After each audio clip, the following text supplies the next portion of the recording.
E aí, pessoal, tudo certo? Hoje nós vamos começar o nosso último tópico aqui no curso. Nós vamos falar um pouco sobre a teoria da relatividade. Na aula de hoje, eu vou introduzir o conceito de invariância galileana, ou ainda de relatividade galileana, e mostrar para vocês que, segundo Galileu, as leis de movimento elas são válidas em qualquer referencial inercial. Mas, para o final da aula, nós vamos ver que esse conceito de invariância das leis físicas não se aplica por causa da teoria eletromagnética. Então, cria-se aí um conflito entre a teoria da mecânica clássica e a teoria eletromagnética. Esse conflito acabou levando à criação da teoria moderna da relatividade. Relatividade galileana. O conceito de relatividade descreve como os valores de parâmetros físicos medidos em um certo sistema de referência estão relacionados com os valores medidos em outro sistema de referências. A relatividade galileana, ou invariância galileana, afirma que as leis do movimento são as mesmas em todos os referenciais inerciais. Esse conceito foi apresentado por Galileu pela primeira vez em 1632, no seu livro Diálogo sobre os dois principais sistemas do mundo. Em particular, ele usou o exemplo de um navio que viaja com velocidade constante em um mar calmo. Um observador abaixo do deck não é capaz de dizer se o navio está em repouso ou em movimento. Hoje, o termo invariância galileana se aplica à mecânica newtoniana.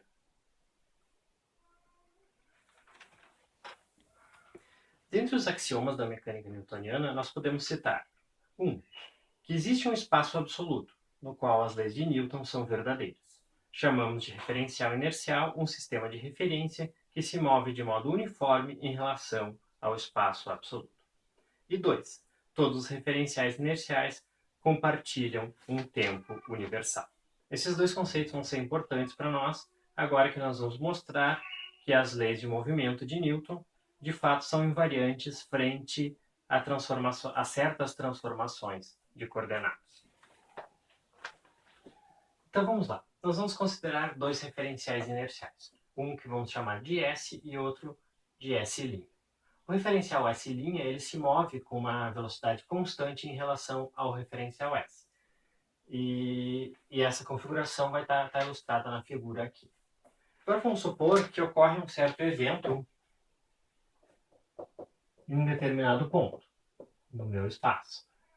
No referencial S, a posição desse evento vai ser dada por um vetor R, que é igual a x, y, z. E esse evento vai ocorrer em um tempo t. No referencial S', o evento vai ser medido em uma certa posição R', que é igual a x', y', z', e vai ocorrer em um determinado tempo t'. Tá? Bom, se a gente pegar o segundo axioma da mecânica clássica, a gente já pode afirmar que t é igual a t', já que nós temos um único tempo absoluto. Agora a gente pode escrever, conhecendo a velocidade relativa entre os referenciais, a posição R em função da posição R' e vice-versa. Tá? Então nós temos, supondo que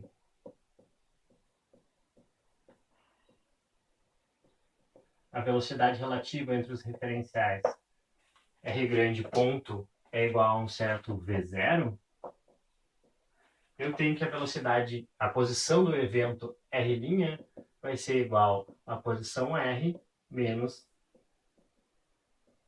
V0 vezes t. Tá? Se eu calcular a derivada temporal dessa expressão aqui, eu vou ter o seguinte, né? Que a derivada de R' em relação a t, que vai ser simplesmente R' ponto, isso aqui é igual à derivada desse outro lado aqui, que é R ponto menos V0. Agora, se eu calcular a aceleração, ou seja, derivar novamente essa expressão aqui em relação ao tempo, eu vou ter o seguinte, que R dois pontos linha vai ser igual a R dois pontos. Ou ainda, a aceleração a linha vai ser igual a minha aceleração A, certo? Então, as acelerações observadas nesses dois referenciais, elas vão ser idênticas. Se nós considerarmos que a massa m de uma certa partícula é invariante frente à troca de referenciais, o que é uma hipótese bastante razoável, ou seja, a massa medida em um dos meus referenciais, por exemplo, no referencial S, vai ser a mesma massa medida no referencial S', então eu tenho que m vezes A' deve ser igual a m vezes A.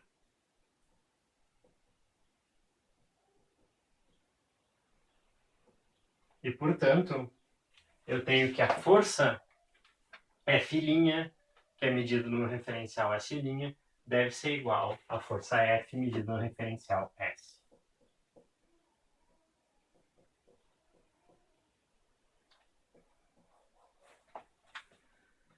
Portanto, as leis de Newton elas são invariantes frente a essa transformação de coordenadas, certo? Então, se eu tenho um certo sistema físico que é descrito no meu referencial S, esse sistema físico vai ter exatamente as mesmas propriedades descritas no referencial S', certo? As leis da física, ou ainda as leis da mecânica clássica, vão ser as mesmas nesses dois referenciais, ok? Em suma, eu vou ter que as seguintes transformações: T igual a T' e R' igual a R menos V0T, deixam invariantes as equações de movimento da mecânica newtoniana. Okay? Isso aí que a gente vai chamar, então, de invariância galileana. Bom, agora nós vamos ver uma consequência importante da invariância galileana, certo? Então, se a gente definir o comprimento de um certo objeto L, esse comprimento vai ser a medida da distância entre as extremidades desse objeto realizado em um certo tempo t. Então, esse meu L, que é o comprimento, eu posso definir como, por exemplo, x1 menos x2, e essas coordenadas aqui foram medidas em um certo instante de tempo t. Tá? Esse aqui vai ser o comprimento do meu objeto no meu referencial S, por exemplo. Agora vamos calcular qual vai ser o comprimento do objeto no referencial S'. Então, para passar do referencial S para o referencial S', eu vou usar essas transformações aqui. Então, eu tenho que o comprimento L', medido no meu referencial S', vai ser igual. x1 eu vou reescrever usando essa expressão aqui. Então, x1' menos x2', que vai ser o comprimento medido no referencial linha, vai ser igual a x1 menos v0x, que é a componente x da minha velocidade v0, vezes t, que é um instante de tempo onde eu estou medindo aí esse comprimento.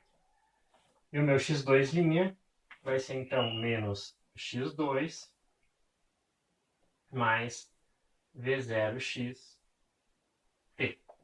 Então, esses termos aqui que dependem da velocidade vão se cancelar mutuamente. Eu vou ter que o comprimento medido no meu referencial S' vai ser igual a x1 menos x2.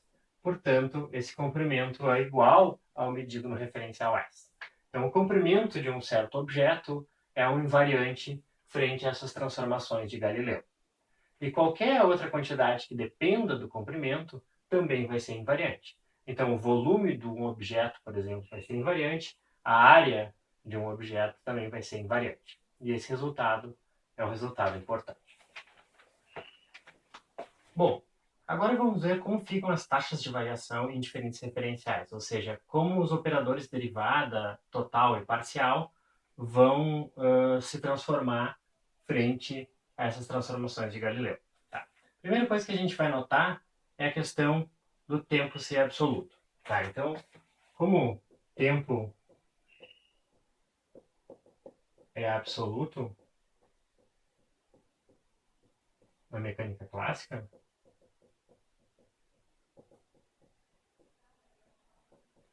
uma derivada total em relação ao tempo medida em no meu referencial S, por exemplo, que eu vou chamar de ddt, isso aqui tem que ser igual a um ddt', que é a derivada calculada no meu referencial S'.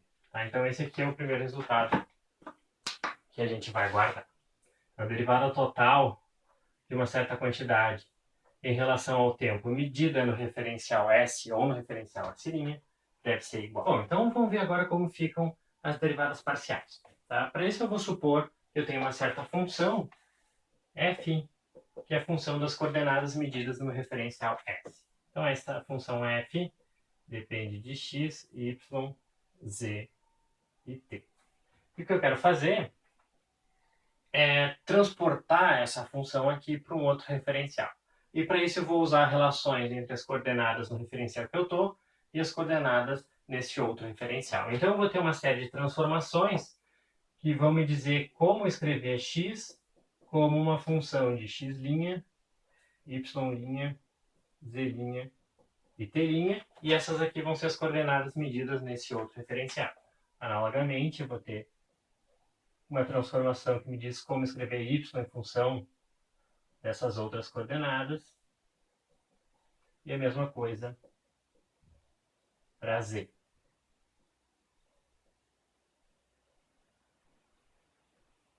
Certo? Então, se eu quiser calcular, por exemplo, a derivada parcial da função f em relação à coordenada x', que é a coordenada medida no meu outro referencial, eu vou ter o seguinte, né? Derivada parcial de f em relação a x' vai ser igual a derivada parcial de f em relação a x vezes a derivada parcial de x em relação a x', mais parcial f, parcial y, parcial x', mais parcial f, parcial z, parcial x', mais parcial f, parcial t, parcial x'. Então até aqui eu estou considerando transformações genéricas. Mas vamos supor agora que eu quero usar as transformações de Galileu. Tá? Então, segundo essas transformações de Galileu, eu vou ter o seguinte, que o meu x' é igual ao x menos um V0 x vezes t. O meu y' é igual a y menos um V0 y vezes t, e o meu z' é igual a z menos v0z vezes t. Então, se eu for calcular essas derivadas parciais das coordenadas x, y e z em relação a x', eu vou ter o seguinte. Eu posso reescrever essa quantidade aqui como x igual a x' mais v0x vezes t. Portanto, a derivada parcial de x em relação a x' vai ser simplesmente igual a 1. Então, eu vou ter que parcial x' vai ser igual a 1. Esse eu tiro daqui. Daqui, eu vou tirar aqui derivada parcial de y em relação a x' vai ser igual a 0, porque y não tem uma dependência explícita com x'. E a mesma coisa para z. Então, parcial z, parcial x' vai ser igual a 0. E aqui também aparece uma derivada do tempo em relação a x'. Mas, se eu considerar o axioma de que o tempo é absoluto, ele não pode depender de uma posição. Eu não posso ter uma dependência explícita do tempo com uma certa coordenada x'. Então, eu vou ter que a derivada parcial de t em relação a x' também vai ser igual a 0. E aí eu vou chegar na seguinte conclusão, que esse operador derivada parcial em relação a x' ele vai ser igual. Bom, esse parcial x é igual a 1, então vai sobrar parcial f, parcial x aqui. E todos os outros termos vão acabar se anulando, porque essas derivadas parciais aqui, em relação a x', todas vão ser zero. Então eu tenho Se eu quiser calcular a derivada parcial em relação às coordenadas do meu sistema S, essa operação vai ser igual lá no meu sistema S'. Ou seja, esse operador vai ser igual ao operador parcial x'. Eu posso fazer exatamente o mesmo argumento para y e para z. Então eu vou ter que parcial y vai ser igual a parcial y', e ainda parcial z vai ser igual a parcial z'. Ou ainda, juntando tudo isso aqui, eu tenho que o Laplaciano... Laplaciano não. Que o operador gradiente calculado no referencial linha vai ser igual ao operador gradiente calculado no referencial sem linha. Bom, agora nós vamos seguir o mesmo raciocínio para determinar a derivada parcial em relação a t'. Então eu quero calcular a seguinte quantidade: derivada parcial de uma certa função f em relação a t'. Isso aqui pode ser escrito como parcial f parcial x parcial t', mais parcial f parcial y parcial t', mais parcial f parcial z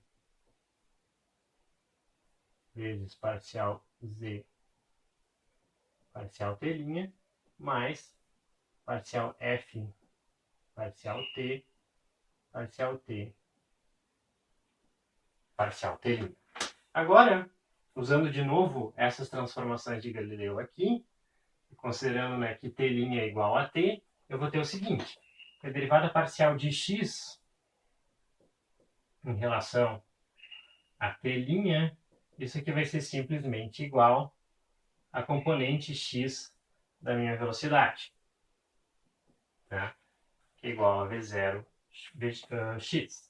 E o mesmo vai acontecer para as outras coordenadas, né? Então, parcial y parcial t' vai ser igual a v0y, e parcial z parcial t' vai ser igual a v0z. E como isso porque t e t' são iguais, né? E ainda essa derivada parcial de t em relação a t' vai ser simplesmente igual a 1, né? Porque t é igual a t'. Então, juntando esses resultados aí, eu vou ter o seguinte, né? Que o operador derivada lá no meu sistema S', parcial f parcial t', né? Em relação ao tempo t', vai ser igual a derivada parcial de f em relação a x vezes v0x. Derivada parcial de f em relação a y vezes v0y. Derivada parcial de f em relação a z vezes v0z. Isso aí eu posso escrever como vetor v0 escalar o operador nada.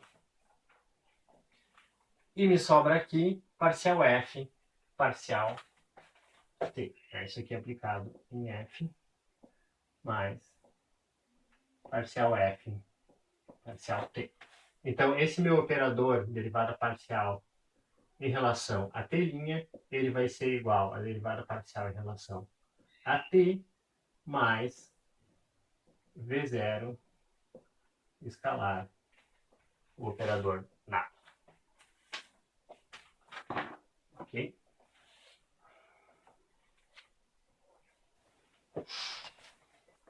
Bom, nós acabamos de ver que as leis da mecânica newtoniana, em particular a segunda lei de Newton, é invariante frente a essas transformações chamadas transformações de Galileu.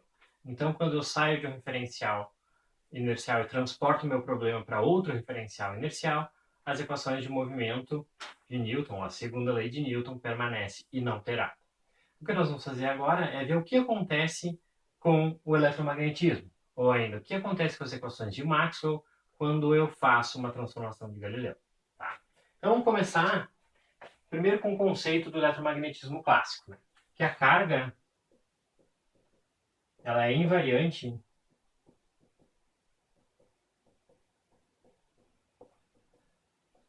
frente à troca de referencial.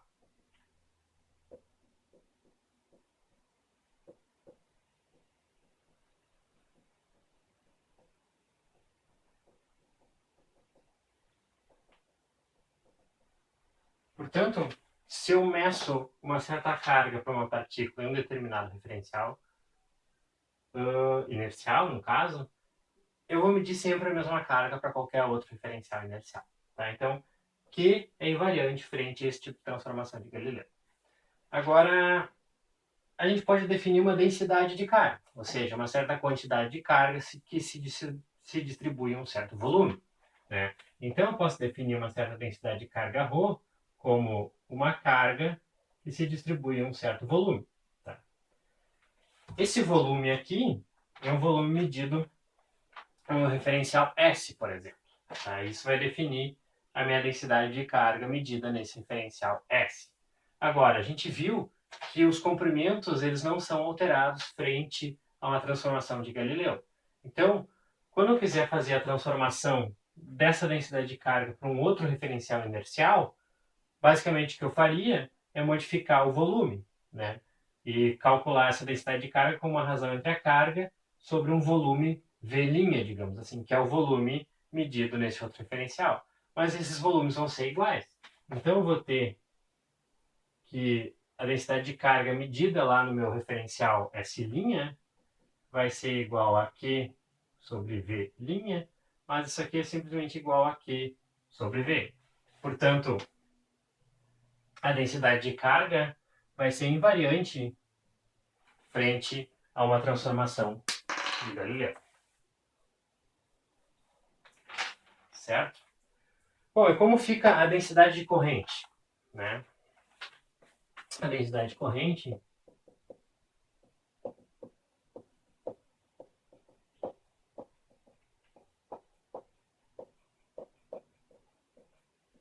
a gente pode definir como um vetor J, que vai ser igual a densidade de carga, vezes uma certa velocidade V. Tá? Então, se eu quiser fazer essa transformação aqui, eu vou ter o seguinte. Né? Se a gente exige que a densidade de carga também é invariante, eu tenho que a minha densidade de carga J' vai ser igual a densidade de carga medida lá no referencial J', vezes a velocidade medida no referencial linha. Mas isso aqui, essa densidade de corrente vai ser igual à densidade de corrente medida no referencial original S.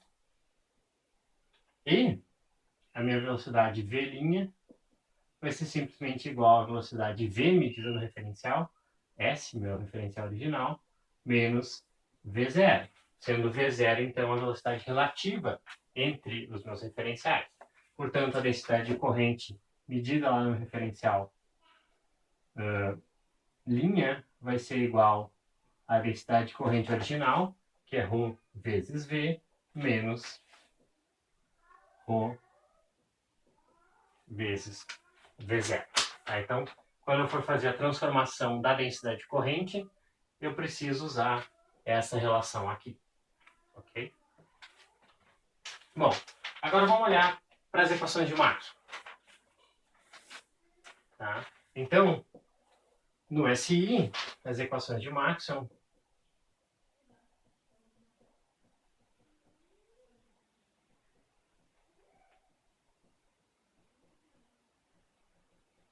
podem ser escritas da seguinte forma. Né? O divergente de B é igual a zero. O divergente do campo E é igual à razão entre uma densidade de carga e a constante ε0. Rotacional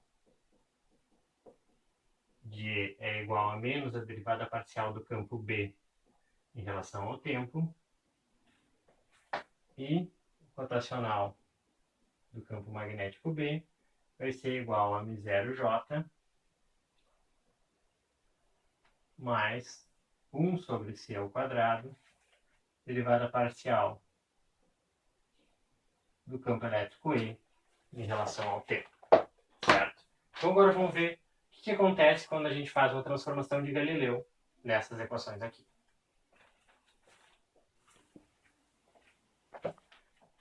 Bom, para entender como uma transformação de Galileu afeta as equações de Maxwell, a gente precisa saber como essas transformações afetam os campos elétrico e magnético.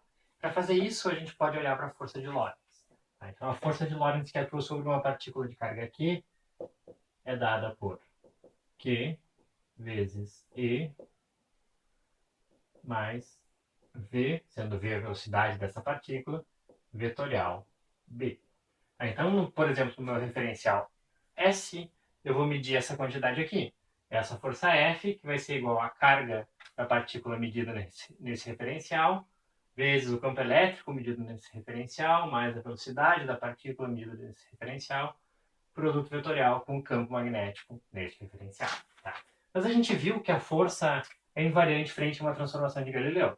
Então, se eu pegar e medir essa mesma força em um referencial S', que está se movendo com uma velocidade constante em relação ao meu referencial S, eu vou ter o seguinte, né? Que a força F ela vai ser igual a esta força F' medida nesse outro referencial.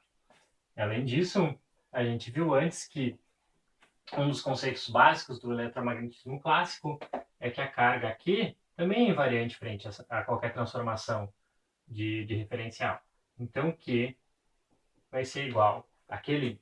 Então, usando essa expressão, a gente vai ter o seguinte, né? Que Q vezes E mais V vetorial B, isso deve ser ', a Q' vezes E' mais V vetorial B'. Tá? Opa, aqui é V' também. E eu sei que a minha velocidade V' vai ser escrita como V menos V0. Né? Lembrando que V0 é a velocidade relativa entre esses meus dois referenciais iniciais. Então eu vou ter o seguinte, né? As cargas são iguais, então E mais V vetorial B deve ser igual a E' mais, eu vou substituir V' por V menos V0. Então eu vou ter V vetorial B' menos V0 vetorial B'. Tá? Chego nessa relação aqui. Agora, para resolver essa relação aqui, sem fazer nenhuma hipótese sobre essa velocidade, V0 aqui, ou essa minha velocidade da partícula, eu vou ter o seguinte, tá? A única equação possível, a solução possível para essa equação aqui é a seguinte, que B' é igual a B, ou seja, que o campo magnético B, em função das coordenadas do meu referencial S, vai ser igual ao campo magnético B' medido no referencial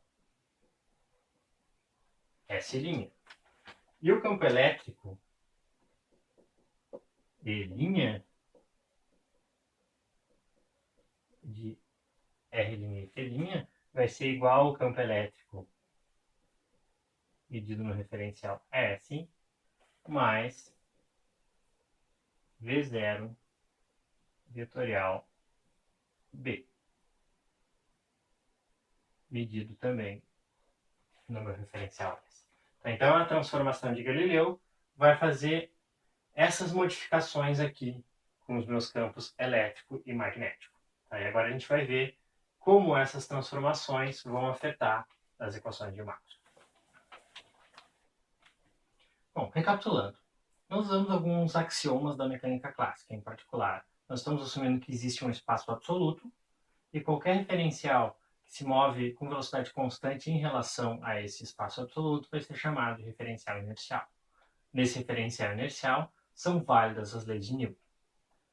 E as leis de Newton não podem depender do referencial específico. Então, quando eu faço uma transformação de um sistema de coordenadas para outro, as minhas equações de movimento não podem ser alteradas. Né? As leis de Newton não podem ser alteradas quando eu transporto o meu problema de um referencial para outro. Tá? O outro axioma que a gente usou é que o tempo é uma quantidade absoluta. Existe um único tempo para todos os observadores.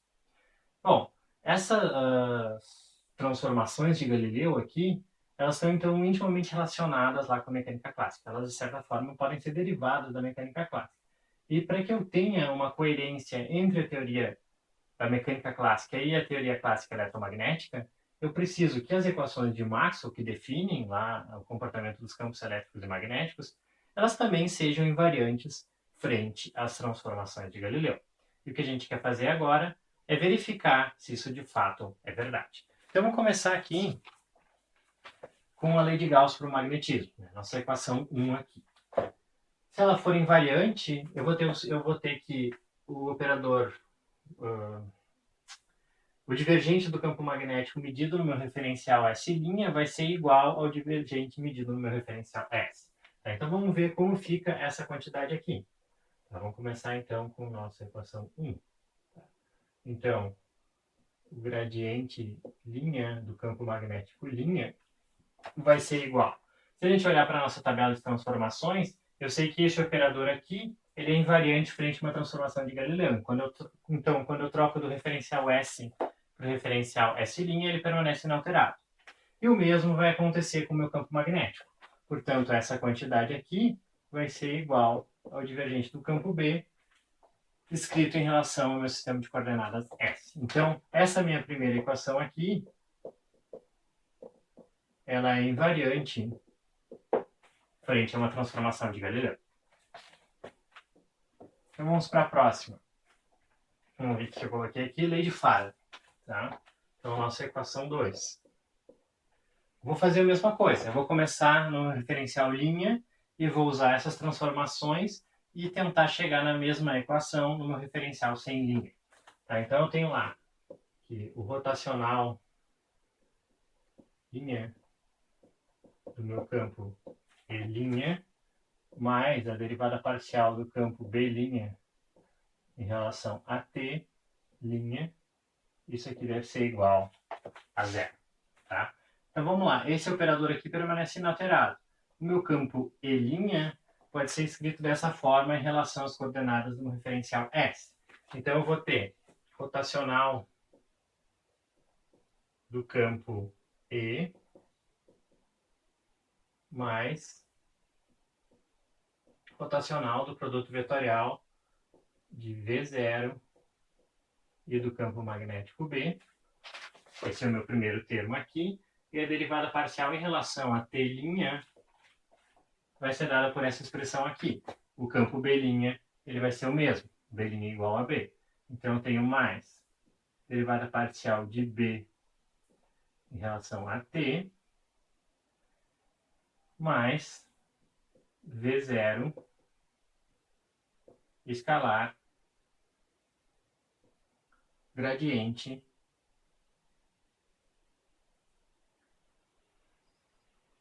na verdade V0 escalar nabla aplicado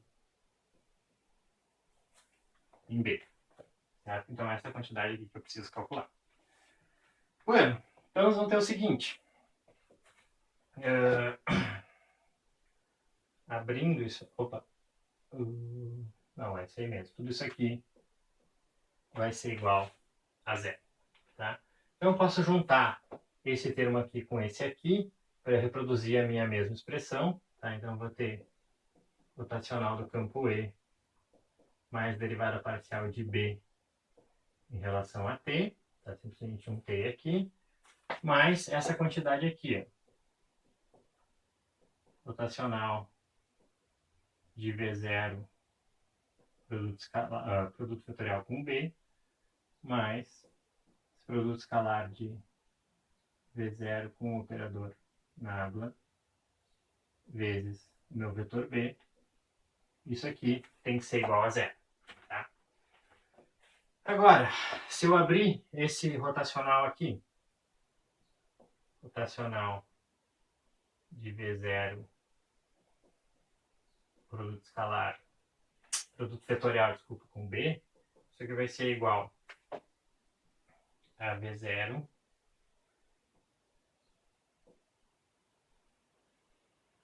vezes divergente de B menos B vezes divergente de V0 mais B escalar nabla vezes V0 menos V0 escalar nabla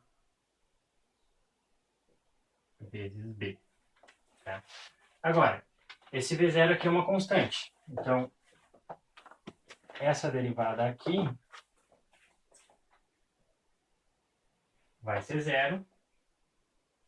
E essa derivada aqui também vai ser zero.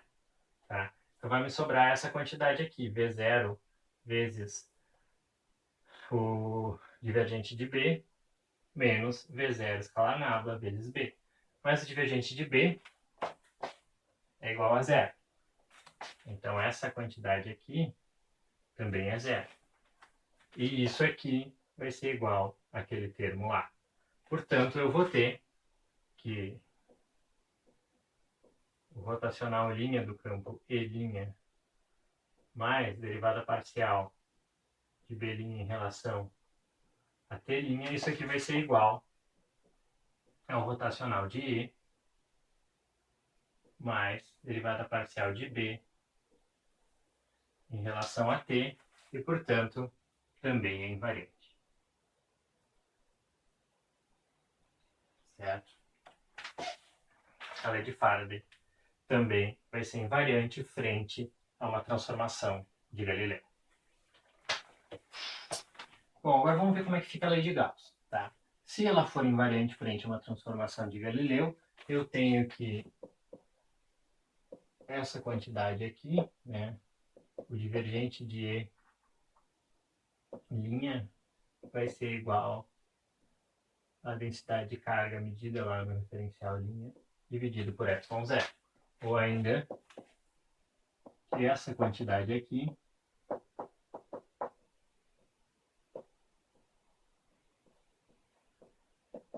vai ser igual a zero. Tá? Então agora eu vou usar as minhas leis de transformação. O operador nabla permanece inalterado, o campo E' se transforma em E mais V0 vetorial B. Então eu vou ter, isso aqui vai ser igual a nabla escalar E mais nabla escalar V0 vetorial B. A densidade de carga também permanece inalterada, então menos ρ dividido por zero. Né? E essa quantidade aqui, então vai ser igual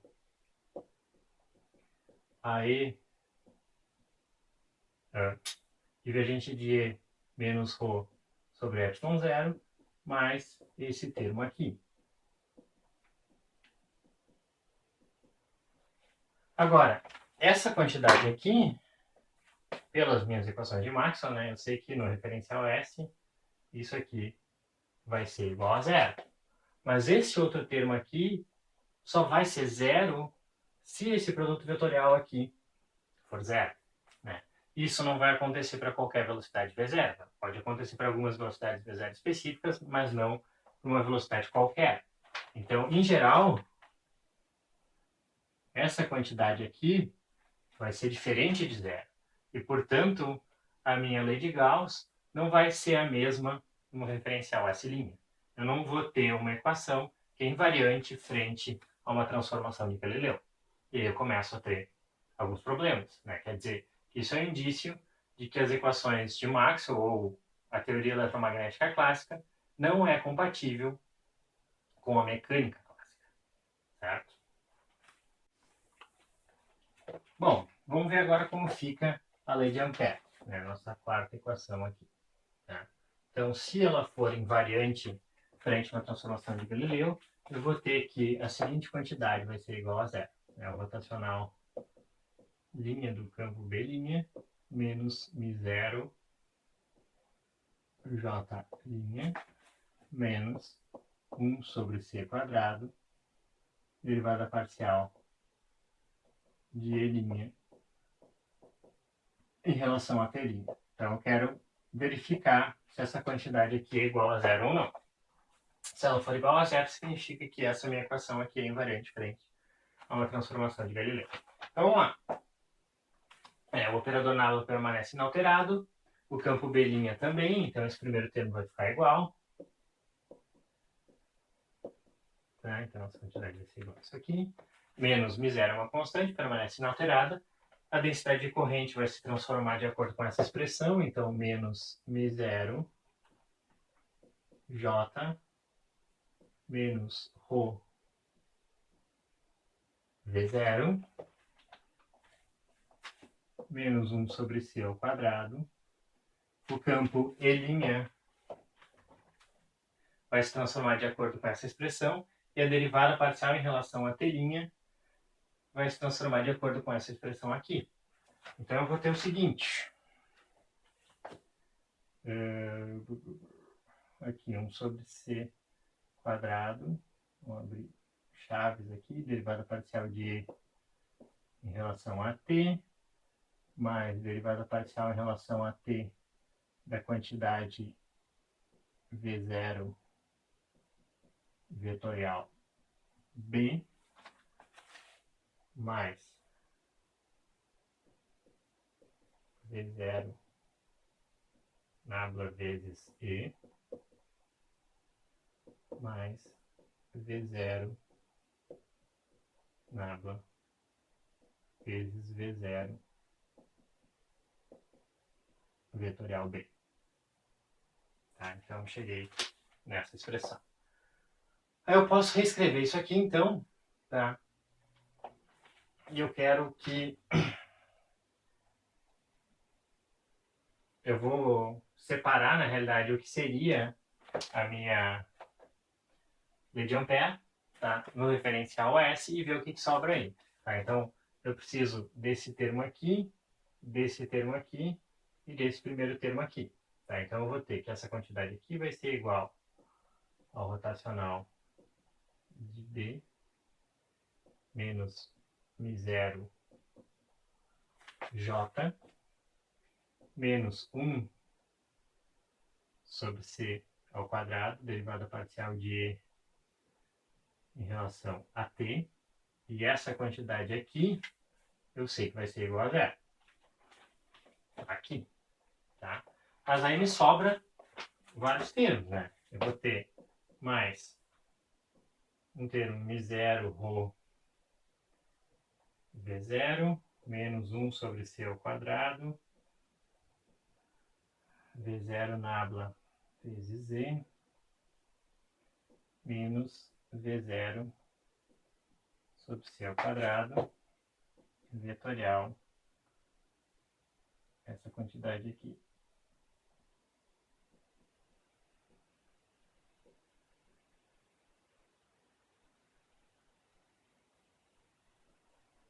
Tá? Então, esse termo aqui entre parênteses, isso aqui eu sei que é igual a zero. Tá? Mas, em geral, tudo isso aqui que sobrou não vai ser igual a zero. Tá? Então, em geral, esse termo aqui vai ser diferente de zero. Se a lei de Ampère fosse invariante frente a uma transformação de Galileu, essa expressão aqui tinha que ser igual a zero. Tá? Como esse não é o caso em geral, eu tenho de novo mais uma incompatibilidade entre a mecânica clássica e a teoria eletromagnética. Uma decorrência direta das equações de Maxwell é que os campos elétrico e magnéticos satisfazem equações desse tipo aqui. Essas aqui são equações da onda, que indicam que tanto o campo elétrico quanto o campo magnético podem se propagar no espaço na forma de uma onda eletromagnética. Mas, como a gente acabou de ver, as equações de Maxwell elas não são invariantes frente à transformação de Galileu. Tá? Isso significaria dizer que a velocidade de propagação c dessas ondas eletromagnéticas deve depender do referencial que eu estou considerando, já que os campos elétricos e magnéticos não vão ser os mesmos medidos em todos os referenciais. Tá? Bom, isso é um problema. E aí surgiram algumas hipóteses para tentar consertar este problema aí. Né? A primeira hipótese,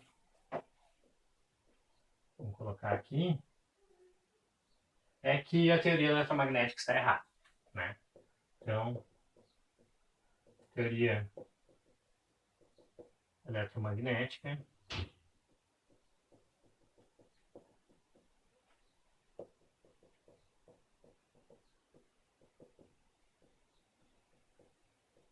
está errada, né? Se ela está errada, a gente vai precisar de uma outra teoria que seja compatível com as transformações de Galileu. A segunda hipótese é que a mecânica clássica está errada.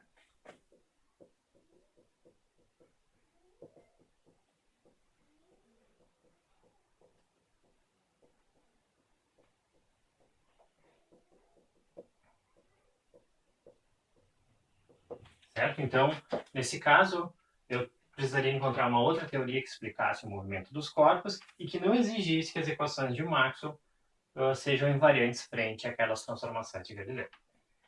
E a terceira hipótese é que essas ondas eletromagnéticas elas não se propagam no espaço vazio. Existe um meio de propagação. Da mesma forma que uma onda sonora se propaga no ar, né, uma onda eletromagnética deve se propagar em um determinado meio. E esse meio foi batizado de éter luminífero.